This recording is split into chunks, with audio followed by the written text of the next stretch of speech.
Assalamualaikum warahmatullahi wabarakatuh. Selamat sore rekan-rekan semua, dan semoga sehat selalu untuk kita semua. Yang terhormat Pak dosen pengampu mata kuliah Al-Quran dan Hadis, dan rekan-rekan semua yang saya banggakan. Perkenalkan, nama saya Mila Cahyani dari kelompok 12. Adapun anggota kelompok lainnya ada Susi Susilawati, Dina Siti Solihat, dan Pak Nur Rahman. Pada kesempatan kali ini, kelompok kami akan mempresentasikan materi yang berjudul Metode Memahami Hadis. Adapun subtopik yang akan kami sampaikan diantaranya 1. Metode pemahaman secara tekstual, 2. Metode pemahaman secara kontekstual, 3. Metode pemahaman menurut perspektif Yusuf Al-Qaradawi. Baik, langsung saja ke materi yang pertama. Baiklah, materi pertama tentang metode pemahaman secara tekstual. Pengertian. Secara bahasa, tekstual terdiri dari kata teks dan tual, yang berarti kalimat, kata, susunan, dan uraian. Dalam bahasa Arab dikenal dengan lauzu atau lauzul hadis. Berdasarkan penelaahan terhadap literatur yang ada, pemahaman hadis metode tekstual adalah memahami hadis Nabi sesuai dengan pesan atau petunjuk yang terdapat pada teks atau tersurat pada lafaz hadis itu sendiri, atau dengan kata lain, memahami hadis secara mafhum muwafaqah dari lafaz atau teks hadis. Materi selanjutnya yaitu indikasi yang dijadikan acuan dalam menentukan suatu hadis dipahami secara tekstual, yaitu yang pertama, melihat indikasi lafaz. Ditinjau dari kejelasannya, lafaz suatu hadis ada yang sharih atau jelas, dan ada yang muhtamalah atau tidak jelas. Lafaz suatu hadis sharih dapat dipastikan hadis tersebut harus dipahami secara tekstual karena lafaz yang sharih mengandung wuduh al-makna atau belum tentu. Yang kedua yaitu mengaitkan lafaz hadis tersebut dengan hal lain.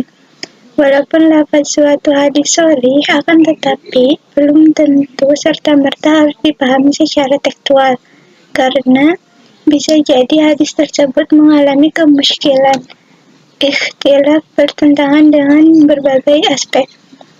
Karenanya, suatu hadis walaupun lafaznya sharih, tetapi harus dikaitkan dengan situasi dan kondisi ketika hadis itu disampaikan oleh Nabi. Hadis-hadis yang harus dipahami secara tekstual biasanya hadis-hadis yang ringkas dan padat makna atau jawami al-kalim, seperti hadis summu tasihu yang berarti berpuasalah kamu, niscaya kamu akan sehat, dan sebagainya. Materi yang kedua yaitu metode pemahaman secara kontekstual. Kontekstual berasal dari kata konteks yang berarti bagian dari suatu uraian atau kalimat yang dapat mendukung atau menambah kejelasan makna dan situasi yang ada hubungannya dengan suatu kejadian. Pemahaman hadis secara kontekstual adalah pengambilan informasi atau pesan dari sebuah hadis yang tidak hanya dengan apa yang tertuang pada teks hadis saja, sehingga perlu dilakukan penggalian informasi pendukung lain di luar teks hadis untuk menyempurnakan informasi yang ingin Rasulullah SAW sampaikan kepada umatnya. Apabila sebuah hadis dipahami secara kontekstual, maka konsekuensi ajaran yang terkandung dalam hadis itu berlaku khusus, temporal, lokal, dan terkait dengan kondisi dan situasi ketika hadis itu diucapkan. Oleh karena itu, pemahaman dan penerapan hadis secara kontekstual dilakukan bila di balik teks suatu hadis ada petunjuk yang kuat yang mengharuskan hadis yang bersangkutan dipahami dan diterapkan tidak sebagaimana maknanya yang tekstual atau tersurat. Di samping itu, menurut penulis, suatu hadis perlu dipahami secara tekstual apabila dalam teks hadis tersebut mengandung muhtamalah atau tidak jelas. Baik, selanjutnya saya akan menyampaikan mengenai pendekatan-pendekatan yang dijadikan acuan dalam menentukan suatu hadis dipahami secara kontekstual. Yang pertama ada pendekatan asbab al-wurud. Konteksnya mengenai histori, sosiologi, dan geografis. Nah, asbab al-wurud ini terbagi menjadi dua, yaitu asbab al-wurud al-qas. Yang dimaksud asbab al-wurud al-qas ialah ditemukannya asbab al-wurud dari suatu hadis secara khusus, baik berupa pertanyaan sahabat maupun adanya peristiwa yang terjadi pada Rasulullah SAW atau kaum muslimin.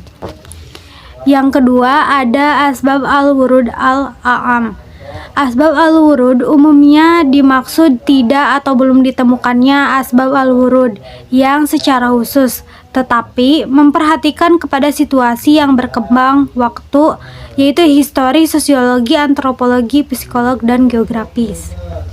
Nah, yang kedua ada pendekatan bahasa. Sabda Rasulullah SAW dalam menyampaikan hadis biasanya banyak berupa makna hakiki dan majazi. Bahasa tamsil atau perumpamaan, bahasa ramzli atau simbolik, bahasa percakapan atau dialog, ungkapan analogi atau kias, lafaz garib, asing atau sulit dipahami, dan lain-lain. Nah, yang ketiga ada pendekatan filosofi. Pendekatan filosofi adalah memahami hadis dengan mencari makna tujuan lain dari makna hadis tersebut dan melihat kepada keadaan sosial, kultural, histori saat hadis disampaikan. Oleh karena itu, dalam memahami hadis harus dipelajari latar belakang munculnya hadis. Nah, yang keempat ada pendekatan kaidah usul. Pendekatan kaidah usul, hal ini sangat diperlukan terutama untuk hadis yang berkaitan dengan hukum-hukum. Ini dikarenakan Rasulullah SAW memperhatikan situasi dan kondisi budaya serta alam lingkungannya. Itu sebabnya terkadang Rasulullah SAW melarang suatu perbuatan, tetapi di waktu lain malah menganjurkan perbuatan tersebut atau memberikan respon yang berbeda-beda pada permasalahan yang sama. Nah, yang kelima atau yang terakhir, pendekatan dengan mengonfirmasi hadis dengan Al-Quran. Untuk menghindari penyimpangan, pemalsuan atau takwil yang keliru, maka pemahaman makna hadis harus disampaikan berdasarkan petunjuk Al-Quran. Hal ini dikarenakan Al-Quran dan Sunnah adalah dua pedoman hidup yang tidak dapat dipisahkan. Metode pemahaman hadis menurut perspektif Yusuf Al-Qaradawi. Yusuf Al-Qaradawi merupakan salah satu cendekiawan muslim yang terkenal di era modern ini. Beliau merupakan salah seorang ulama yang berasal dari kota Kairo, Mesir. Menurut beliau, dalam memahami hadis tidak cukup hanya berangkat dari pengertian tekstual saja. Diperlukan pengetahuan tentang konteks hadis tersebut diturunkan. Konteks ini meliputi bagaimana kondisi sosial kultural dan sosiopolitik yang terjadi pada saat tersebut. Selain bagaimana, pertanyaan di mana hadis tersebut diturunkan juga penting untuk memahami sebuah hadis.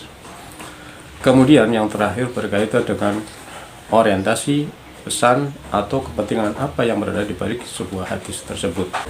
Pada kitab As-Sunnah An-Nabiyah ada beberapa cara memahami hadis, yaitu yang pertama, memahami hadis sesuai dengan petunjuk Al-Quran.